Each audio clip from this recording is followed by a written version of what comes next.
Jesus. Your finger. What? What just happened?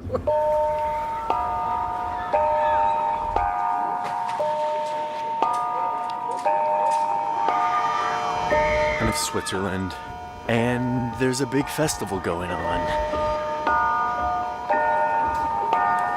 Everyone has the day off. They're all gathering to have a good time to celebrate guns. It's a shooting competition for teenagers, and they've been doing this for hundreds of years. Hey, wie ist euer Schiessen gegangen? Ja. It used to just be boys, but now it's boys and girls, and the winner is deemed the king or queen of shooting. Erstes Mal Knabenschiessen, gell? Ja, das erste Mal. Und gerade gewonnen? Ja, Wie fühlt sich das an? das fühlt sich sehr gut an. Ich bin wirklich stolz drauf. Switzerland is a peaceful, neutral country, and yet it is full of guns. The government gives its citizens guns and trains them how to shoot. Every village is required to have access to a shooting range. We have almost as many guns per head or per person here as in America. Back home in the United States, we also have a lot of guns. But the culture around guns is a little different. The right of the people to keep and bear arms shall not be infringed. And the country of Switzerland proves that there's no need for more gun rules. Guns the #1 cause of death among children in the United States, yet we don't have the will to stop it. Switzerland has the lowest crime rate in Europe. That's all we have at this point. God and our guns. I really want to get to the bottom of this gun culture thing, why these two countries have such vastly different relationships with guns. So I delved deeper than I usually delve, and found myself digging through old literature from Scottish political philosophers and looking into the constitutional archives, talking to Second Amendment experts, talking to military historians from Switzerland, and it's finally all clicked for me, and I want to share that with you. So, buckle up for what is going to be a wild ride through history and an adventure through Switzerland.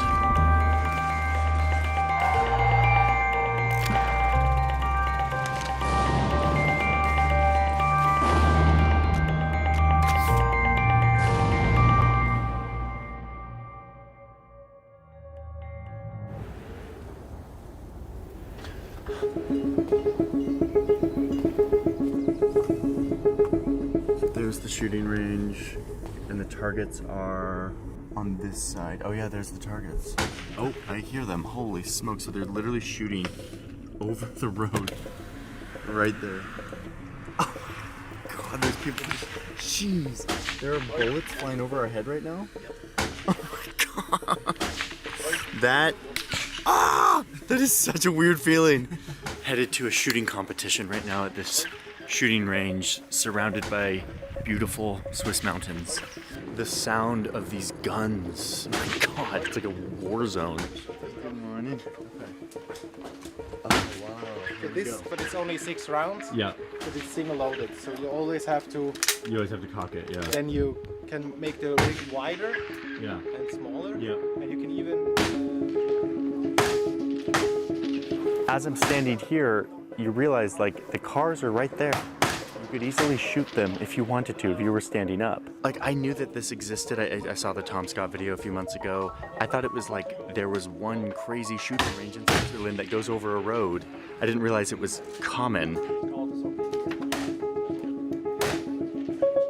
It's a friendly competition. It's all very wholesome. You see these young kids that are like keeping score, tabulating all of the results. I've been hanging out with the president of one of these shooting clubs, trying to understand a little bit better about what this event and things like this represent for these communities. The military law tells all the villages that they need to provide a shooting range or a possibility to shoot. After a while of observing this competition, they told me that it was my turn to shoot. But first, I needed to learn how to use one of these guns. We got the ammo, military provided at a discount. Just try again. So you're right-handed? yep, I'm right-handed. Okay. How you Is there a aim? telescope in there? Like, how am I seeing that far down? No, there's no telescope. There's no telescope. No. Oh, that's what makes it. You're not allowed to use any sights, any optics at any competitions in Switzerland. Okay, so you're gonna make sure I don't hit any of these cars. Yeah. No, sure. Now you're not able to see any cars anymore. Nope, no more Okay, cars. so no more cars. No more problems about that. Yes. Maybe move a little bit further. Yeah. You ready? Yeah, I think I'm ready. Yeah. Whoa. Now it's loaded. It's ready to shoot. Oh my Okay. god. Okay. Target 19. Target 19. Here we go. Very slow. Now you pulled all the way through. Oh, I did. Yes. Yeah, exactly. Yes. I forgot about That's that. why normally we train how that works. But you hit the target. I hit the target. Yeah. That's good. You Okay. actually hit the target. That's good. Oh, now- there we Now go. we saw it. I'm getting better. As I shot in my first gun competition, I was surprised that my instructor kept telling me to relax, to breathe, to turn inward. Exactly. Yeah, that felt Now way we more hit relaxed. the 10. Oh, there we go. Here we go. Wow. I turned inward, relaxed, and I hit the 10. Yeah. Sharpshooter over here. Wow, this is addictive. I definitely see, I could do this all day. So this is like relaxing or calming down for me. Sometimes I feel like going into another world. You turn your focus from focusing outside, you're focusing inside. Wow. This is fun. Objectively, this is just fun. And it's beautiful. I'm looking at the Swiss countryside. It's great. My experience with guns as a kid, I would go out into the forest and blow up like glass bottles with shotguns. That's what I think America is all about. Wow, that was awesome. I kind of want to shoot again. I never thought I'd say this. I'm not a gun person, but I'm I kind of want to shoot more. This is so fun. I was struck by how peaceful and celebratory and wholesome this all was. So much different than the way guns are presented in the USA. So how did we get here?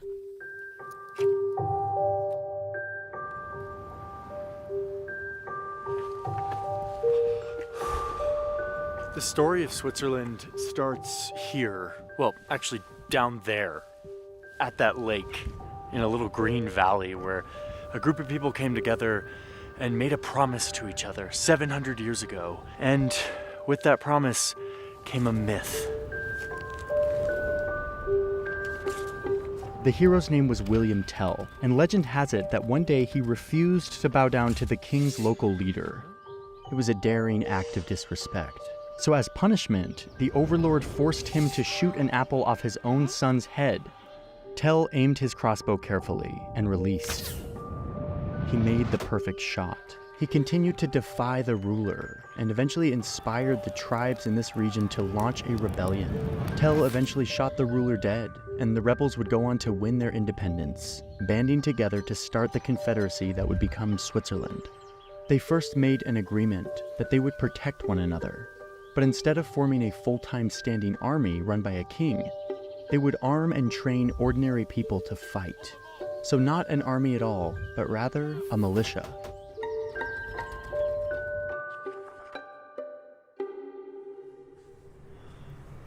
I'm now going into a shooting range that is in the mountain, in a dugout bunker. Very Swiss.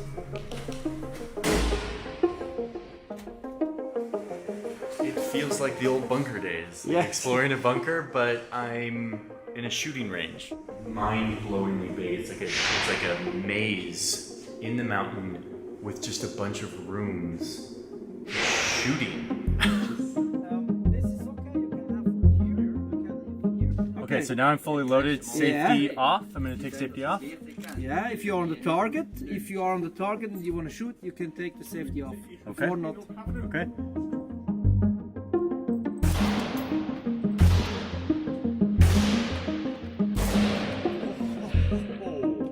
Shooting in the bunker is a completely different experience. You feel the vibration of your entire body because the echo is so extreme.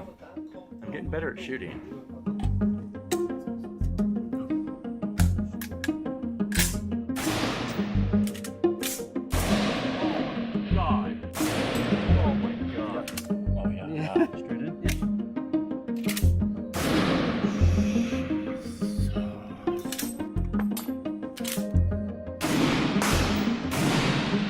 shot before, right? No. 2 days ago I started.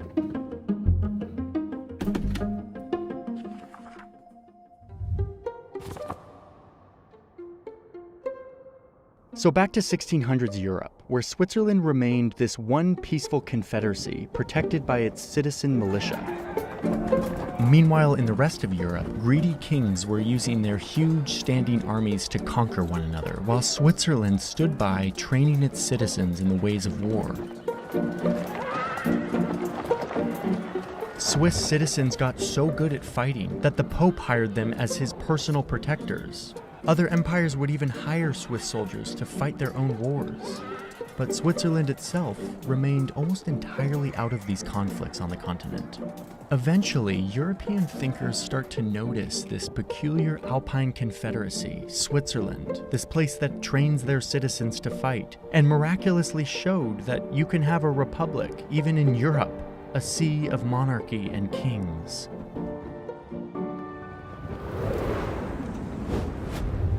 I've been reading a lot of old European political literature, and you start to see this phrase pop up to describe how Switzerland defends itself, using a well-regulated militia. I saw this term a lot when I was looking through this old literature. Around 1610, this British diplomat goes to Switzerland and gawks at their well-regulated militia, how they can overturn their government at pleasure because they all know how to fight. By the way, back in the 1600s, well-regulated militia meant a well-organized or efficiently run militia, not regulated in the way that we think of it today. But yeah, the idea was if you arm everyone in your society and you train them, that's actually the key to the best defense and the best preservation of freedom for the people, not just the king. This idea of a well-regulated militia spread across the ocean to a group of British intellectuals who were secretly conspiring to overthrow their own king.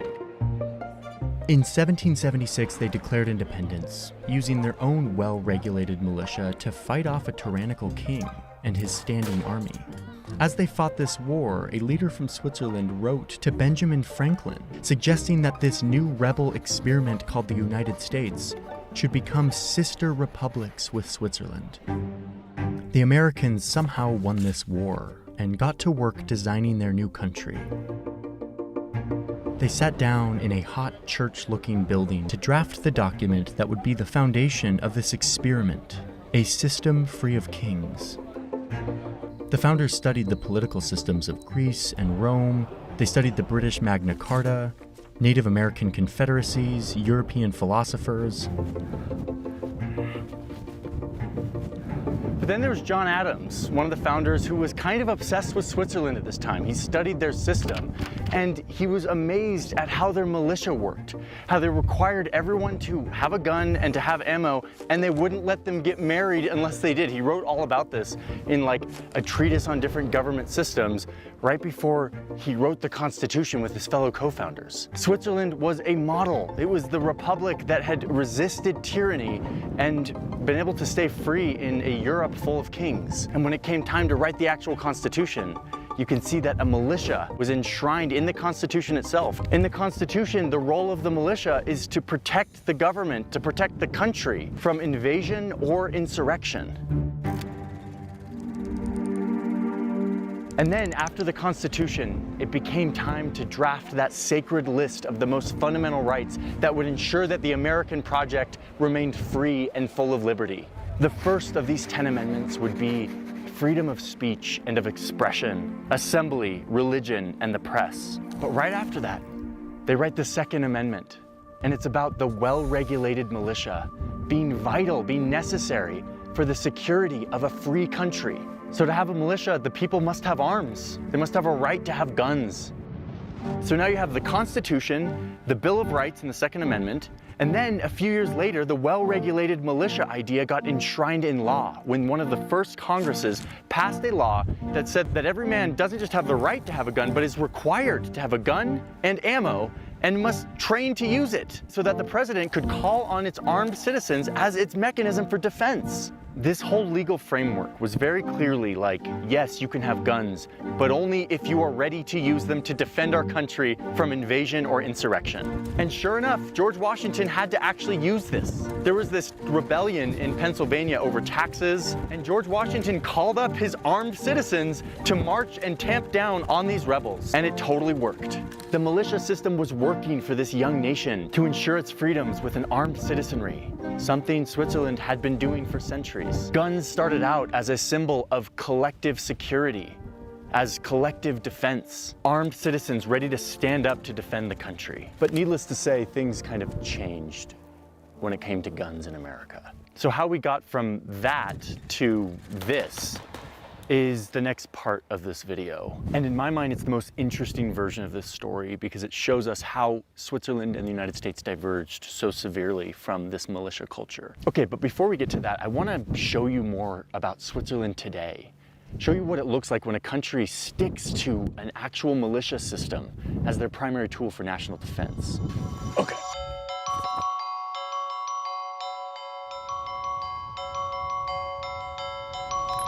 To better understand gun ownership in Switzerland, I visited a member of the Swiss Army. Nice to meet you. Hey. Can I see your gun? Of course I can see my gun. That's why we came. That's why I'm here. I want to play some. Where's Waldo? Where's the assault rifle? Oh my gosh, I already see it. So you just have a gun in your corner here. You want to carry it? Okay. What's interesting to me is like for you, this is like no big deal. For me, this is a giant gun. Like this is I don't handle guns. Like I held a gun like this for the first time like 2 days ago. For the very first time in my life. No way. Yes. Actually. I'm an American. Yeah. I was about to. That's very uncliche. Yes. Switzerland still has a militia. Every able-bodied man in Switzerland is given a uniform and a gun and required to join the military. So, and this is in the Constitution. It's written there that every male can be forced, not only forced to do military service, but also forced to make more. So instead of 21 weeks, I did 37 weeks. And in total, I have to do like 450 days. Up until the 90s, you would go to jail if you refused to do this. Now you just have to pay 3% of your income if you don't.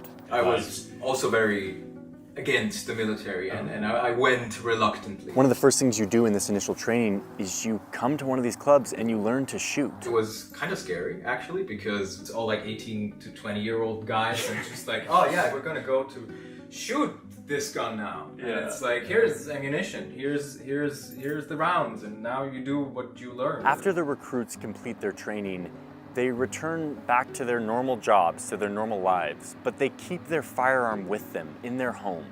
And then they're required to come to one of these private clubs every year to practice shooting. Die Armeeangehörigen müssen jedes Jahr eigentlich obligatorisch schießen und wir tun eigentlich mit dem Staat arbeiten, oder? It's called the obligatorisch. So it's obligatory or mandatory for people to shoot. This is my shooting book. Every time I shoot, there is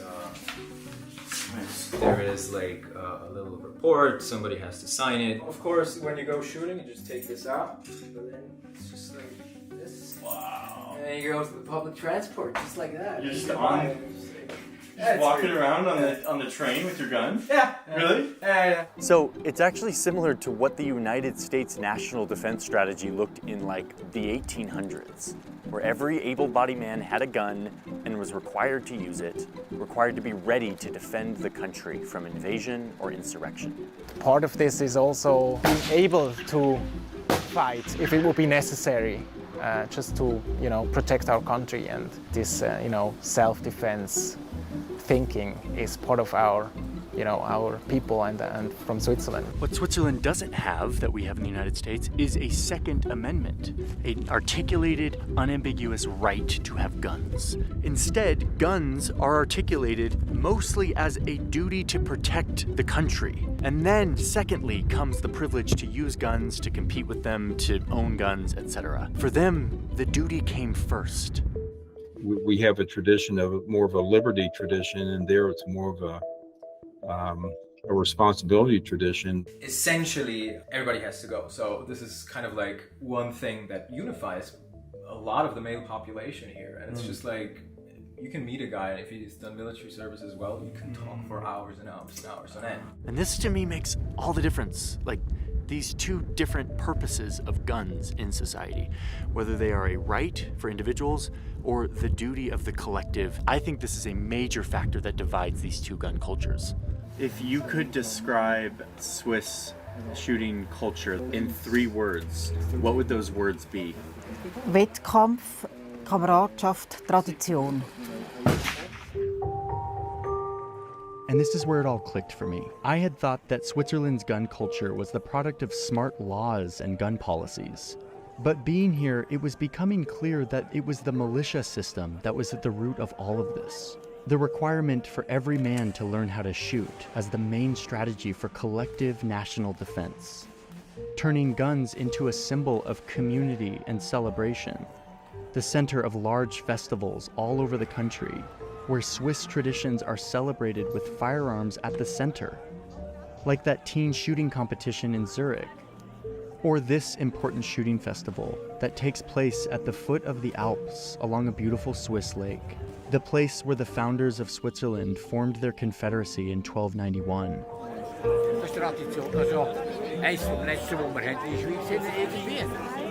You have so many members of the community coming out and participating in them. You're going to have fun.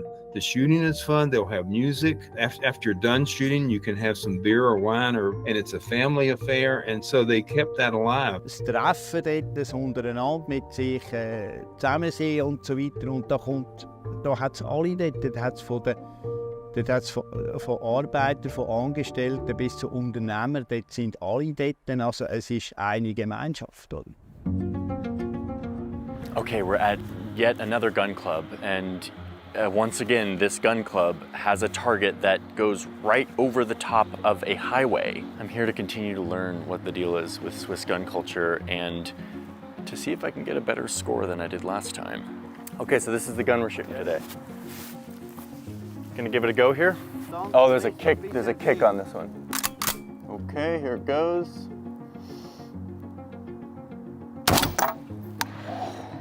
Wow, jeez. Okay. Man, the sound like echoes through the valley. Oh. Okay. Oh, beginner's luck continues. Wow. Oh, here comes the score. My scorecard. Okay, what do we have here? Also, only. Das ist nur so gross eigentlich wie ein Fünfliber, wenn man will sagen. It's the beginner's luck. Luck. This is my scorecard here. My moosh. What's it called? Moosh? Moosh. I got the moosh. Yeah, so 300 meters away. To think that this bullet just traveled across the valley, over the cars, and hit a thing that's this big is pretty satisfying. So while I'm sitting here shooting bullseyes right below us, not only are there cars, but there's a guy just mowing the lawn. Like there's a guy mowing the lawn right there under the shooting range. This place is at once super buttoned up when it comes to guns and seemingly very relaxed, but it's not relaxed. As I visit these gun clubs, it's striking how much these feel like a magnet for community, a gathering place for the community, a collective activity and competition that everyone in the community can enjoy. I'm so used to guns being associated with danger and division and politics and fear, but here it just has such a different feel than what I'm used to. Thank you so much. I really appreciate your time. Thank you. This is really good.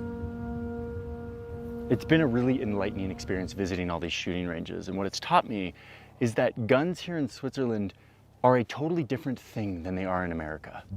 Like, they're a completely different symbol. They have a very different purpose. They have a very different meaning. And that's kind of surprising to me because remember that the United States was founded on a lot of the same paradigms as Switzerland when it came to having a militia and having firearms in society as a form of collective defense.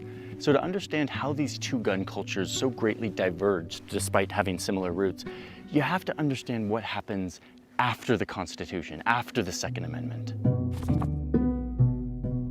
I have the right to protect my family and myself. What do you think about American gun culture? Like, what's the view? Bonkers.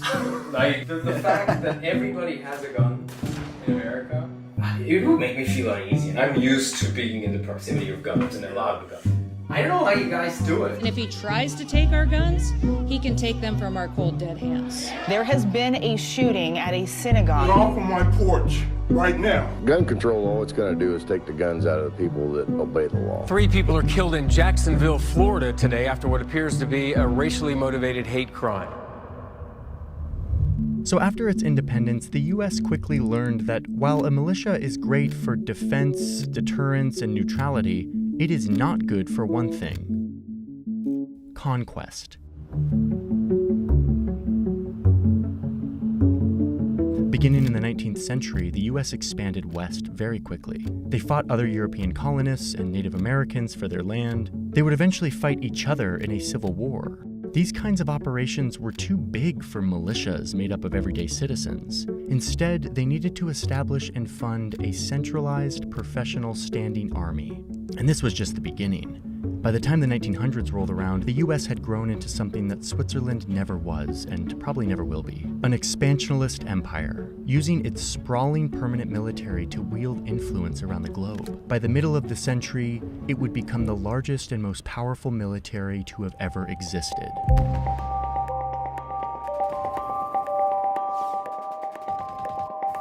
Because the US had a huge standing army, it did away with a lot of the original laws requiring people to join the militia. And now, without a duty to form a militia to protect the country from invasion and insurrection like the Constitution said, they were left with just the second half of this amendment: the right to bear arms, and how it should not be infringed. Guns started to become more of a personal tool, a tool to pursue their American dream, to hunt, to protect their family, to exterminate. It's more like the Rambo style. It's not like I'm going shooting at the target. You don't go shooting somewhere in the woods or in the forest. Just don't do that. You go to a shooting range and you get part of the community, and then your goal is not just to, shoot wherever there is. So your goal is to get better. And your goal is not just to shoot around. Guns continued to take on a more personal symbol in the 60s and 70s when more and more Americans were losing trust in their government. This was also right at the time when crime was skyrocketing in America. Without this duty for collective defense, guns became more and more a symbol of personal defense from all of this crime, personal liberty, and a symbol of this growing anti-government sentiment. And as a result, the number of guns in America soared.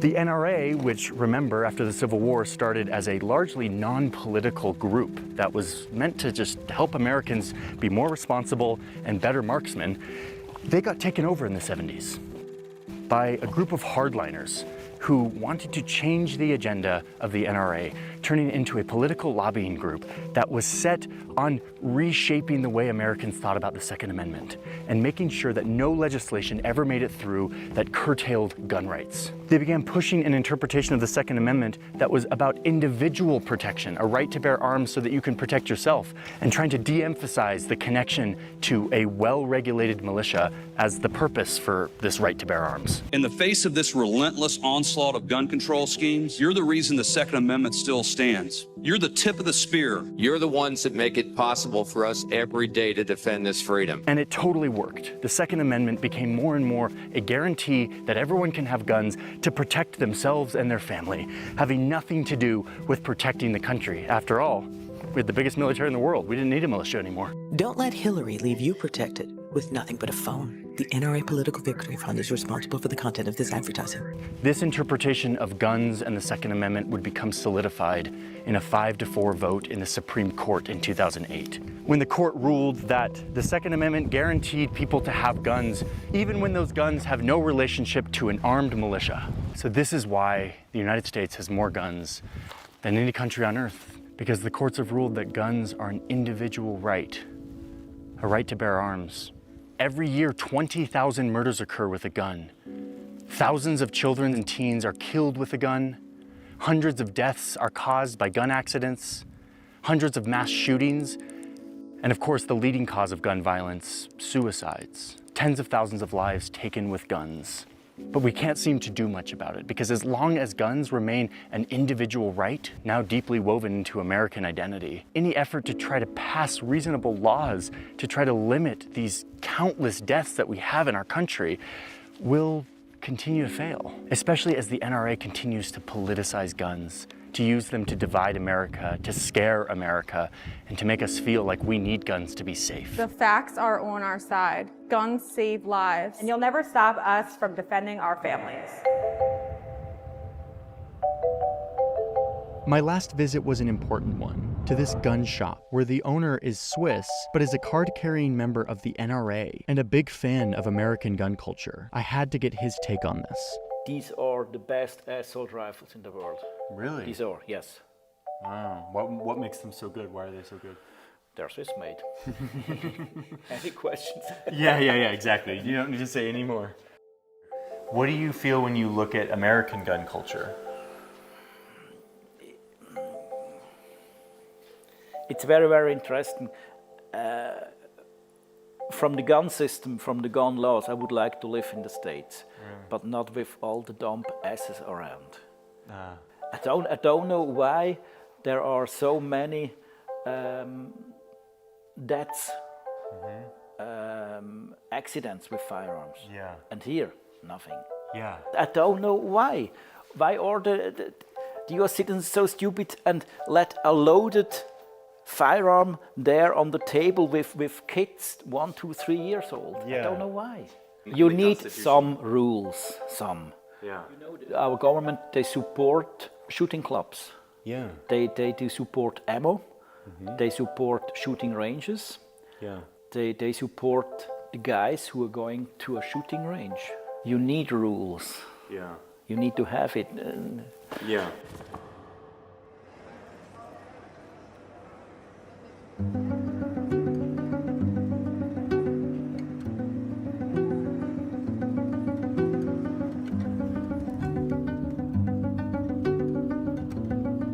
So, here's my conclusion in all of this. I went into this story thinking that I was going to tell a policy story, like how different policies would affect gun culture. And it totally took a different route because I learned sort of halfway through that guns are a symbol. They are a symbol. Yes, they're a weapon. Yes, they are a sports tool, but they are also a symbol for the people who wield them. The way we see guns is deeply influenced by the stories and the myths of our societies. Switzerland and the United States have two very different stories, and because of that, they have two very different gun cultures. For Switzerland, having armed citizens who were trained with weapons is what kept them neutral and safe as a group, as a collective. The United States admired this and tried to copy it, and they did for a while. But soon, the demands of an expanding empire allowed that vision to fade and turned the meaning of guns into something different, making it a right for individuals to protect themselves. Most guns in America are not used to protect people. That's not what they're used for. They're often used at a shooting range or hunting or to end someone's life. And yet to the people who hold fast to their firearms as a right, they feel like any change to that, any legislation to change or to limit those guns is a taking away of their right. So the way I see it, as long as guns are an individual right associated with personal protection and personal liberty, not a lot's going to change in America. We certainly don't stand a chance of having a culture anything like what we've seen here in Switzerland. And that's a shame to me. That's a shame.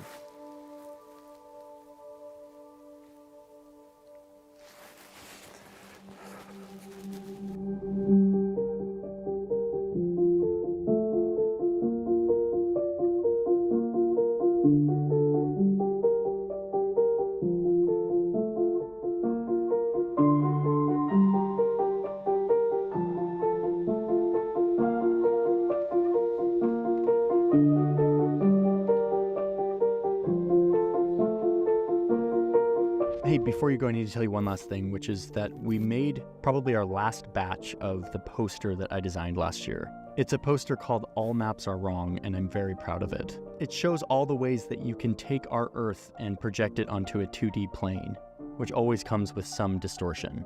Anyway, it's kind of a nerdy map lover thing, and if you're into that, you should go over and check it out before they're all gone. This is probably going to be our last batch, so get them while they last, and the link's in the description.